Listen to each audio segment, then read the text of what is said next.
Best of r/ Tales from Tech Support episode 148. Subscribe for Reddit videos daily. I can't read work emails from home. Hey, whilst not strictly being tech support, I work on the tech department of my company. We recently migrated from using G Suite to Office 365, so everyone got new emails and cloud storage, so we had to deal with all that. It went easier than I thought it would. The only problem was discovered about a week later. I overheard this conversation happening between two people from customer support. Me CSA, customer service agent CSB, customer service boss, CSB. Hey, I need some help. My colleague has an email I need, but he is out sick today so we can't get to it. CSA, oh damn, well I'll just ask him for the password so we can log in. This is where I jump in. Me, hey, I don't really like sharing other accounts. Can't he just forward it to YUO from home? If he isn't too sick, I mean, it would only take like a second. CSB, well he can't get into his work email because he isn't at work. You should know that. We had no restrictions on the email accounts. You did not need a VPN or anything whilst at home, so this took me by surprise. Me, why not? CSA, well, since we changed from our old emails we can no longer log in from home. Isn't that how it is supposed to be? Me, no, there is nothing stopping you. I understand that you maybe don't have Outlook installed at home, but you can always log in through a web browser. CSB, no, it just says couldn't find your account. It's been like this ever since the switch.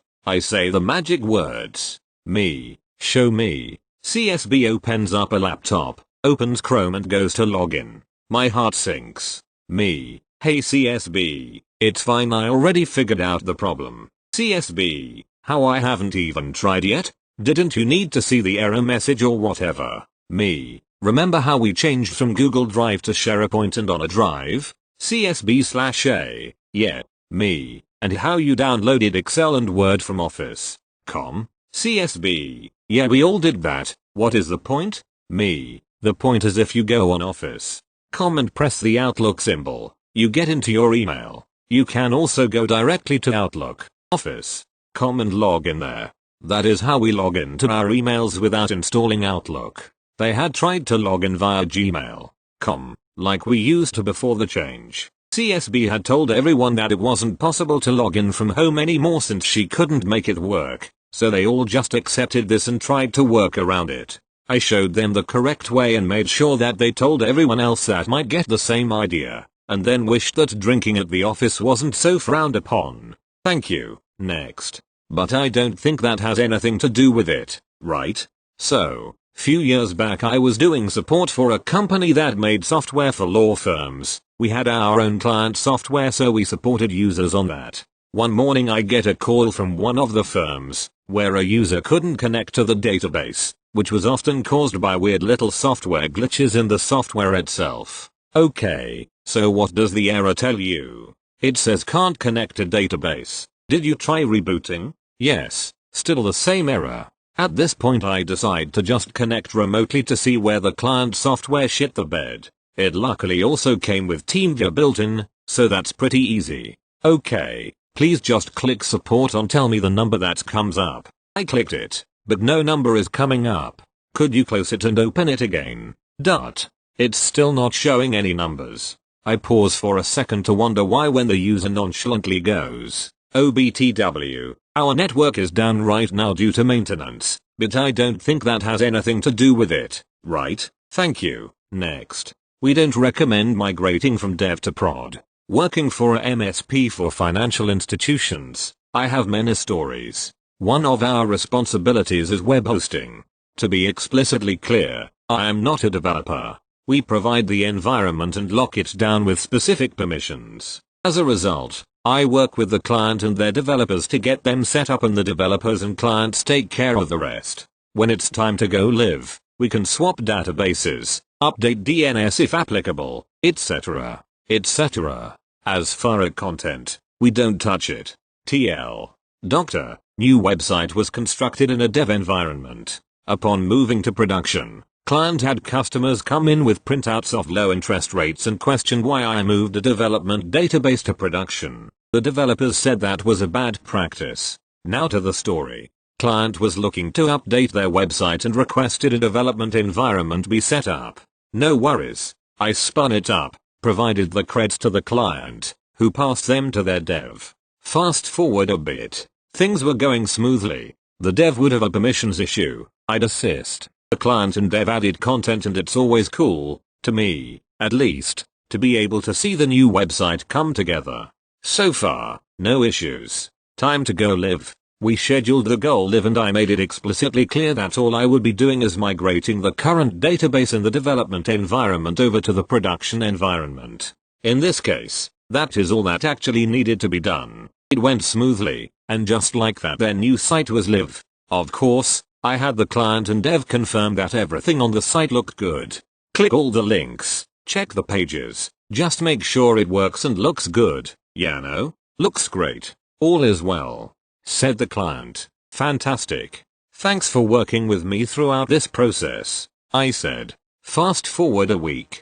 I get an email from a manager questioning what I did because the client, a bank, now had customers coming in with a printout of apparently a very old, low interest rate. I explained what I did again, just swapped the database from development to production and had the client verify all looked good. The manager continued talking with the client, who then claimed they were unaware they needed to completely review the site's content before going live. They questioned why I migrated the database from the development environment to production and asked if that is the standard process. I assured them that it was. They came back by saying we talked to our developers and they were unaware that you would be migrating the content from the development environment to production. They stated that is bad practice as the content may be outdated.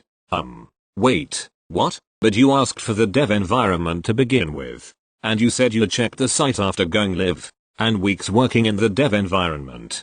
Where did you think the content was coming from? My thoughts. After I was finished dying from laughter, I respectfully apologized to the client for the miscommunication. I didn't get in trouble or anything. I didn't do anything wrong. I love memes as much as the next person and I'm just left thinking of that Jackie Chan meme. It seems to be the best way to describe how I was feeling. Next time, the client is going to have to take a page from Bill O'Reilly and say F it, we'll do it live, I guess. Thank you. Next. I can't log into the computer. Hello all. I have another story that just happened yesterday and I might have found the most computer illiterate person that works for the company I support. The cast. Me, the narrator of this story once again. C, or computer illiterate person. The user calls into the help desk for assistance logging into a computer.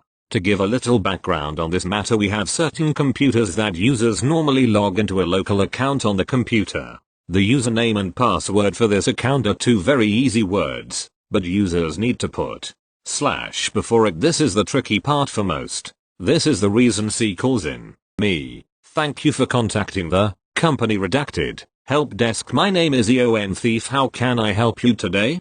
C. In a loud shrill voice. Hello, I need help logging into the computer to log meds. Me. Okay, I can help with that. Are you logging into the local account? C. The what? Me. The /user account. C. Yes, I'm logging into the /user account. Remember that / Me. Okay, well, what are you typing? C. I'm putting the dot then hitting the caps. She actually spelled out the word button then the / Me. I'm sorry, what button? C. The caps button, the one on the left side. Me. No mom, that's the wrong button. You need to hit shift then the / button. C. Shift? The help desk told me it's the caps button. I checked with everyone on my team and no one spoke to her. No tickets made, nothing. But I don't say anything to the user for fear of anger that I called her a liar. Me. Well, mom, whoever told you that is wrong. You need to hit shift. C. Okay. I hear typing, then the user comes back to me. C. Okay, I tried it. I hit dot then shift / and user. Me. Okay, which / did you hit? The one that starts top right then the line goes down to the left? Or the one that starts top left and goes down to the right? C. I hit the / with the line on it. Me. Okay, mom. That didn't answer my question. I proceeded, got the same answer. I tried 5 more times with different variations, wondering if I wasn't being clear enough. Then I gave up. Me. Okay mom, you haven't answered any of the questions I asked. Describe to me the line you typed in. What does it look like? I figured that this would be easier than trying to ask the same questions fruitlessly. See, it's a slash. At this point I told her to hold on for a minute. I muted myself and hit my head on my desk. Me. Mom, that didn't answer my question. Describe the line to me. Does it start on the top left or bottom left? Does it go up or down from its starting point? See, sir, it's a line. I don't know how else to describe it. I'm genuinely stunned. I gave her more than enough descriptors she could use. I was silent for a few moments but had one more thing to try. Me. Are you looking at the keyboard?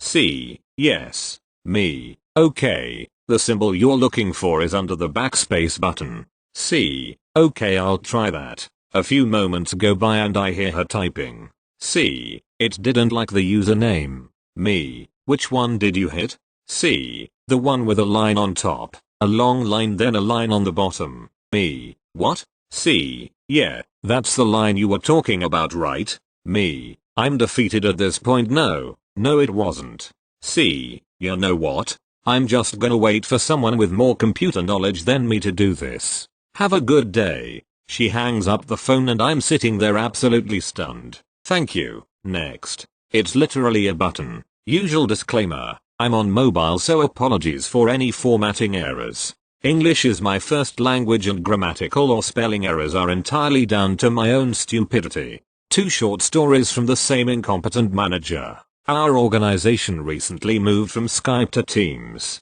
Manager. Demonic frog, can you run a training session on how to set up a Teams meeting? Me. I can send an email telling everyone there's literally a button at the top of the appointment the same as Skype. Manager. Are you sure? I always copy links from other meetings into the email. Story 2. Management has been asked to provide headshots for organizational charts. Manager. Demonic frog, where have you saved the picture on my computer? Me. Who has never saved anything on his computer? How did you upload it as your profile? Apostrophe. Manager. You did it. Me. Who did not? Giving up. Have you looked in the pictures file? Manager. There it is. I wouldn't have thought of that. Me opens beer and refreshes CV. Thank you. Next. Why I shouldn't tell people where I work. Not exactly a story from work, but it was a very weird / random situation to provide tech support. Situations like this is why it's best sometimes to not tell people you work in IT. A principle I will now be adopting permanently. I got a haircut today, for the first time in a while due to lockdown. Like the stereotypical IT guy, I'm a bit of a socially awkward person and I'm especially not the type to chat to my barber. However, it was one of the few times I've left the house since lockdown started to lift and that I'd been around random people, so I guess I was missing human interaction a bit. I'm halfway through my haircut and barber asks me where I work. I mention that I work in technical support. Barber suddenly stops cutting my hair and says, "Oh really? One sec." He walks off. I'm sat there confused, not really knowing what to do. Is he coming back? My haircut needs finishing. 3 minutes later, Barber Ray emerges with his iPhone and a car forum pulled up in the web browser. He asks me how do I install this app to my phone. The forum was about a bit of software for Windows that was something to do with tuning a BMW or something. Clearly it was a sort of how-to guide on how to get a cracked version of the software for free. I didn't really know what to say. I just wanted my haircut finished. From the glimpse I got of the forum, it seems it wasn't as simple as clicking a eggs to install it. I'm sure if I looked over it for 10 minutes I could have given him some pointers on how to install it, but the last thing I wanted was to accidentally assist my barber in installing ransomware or something, and then for him to slip during my next haircut out of spite.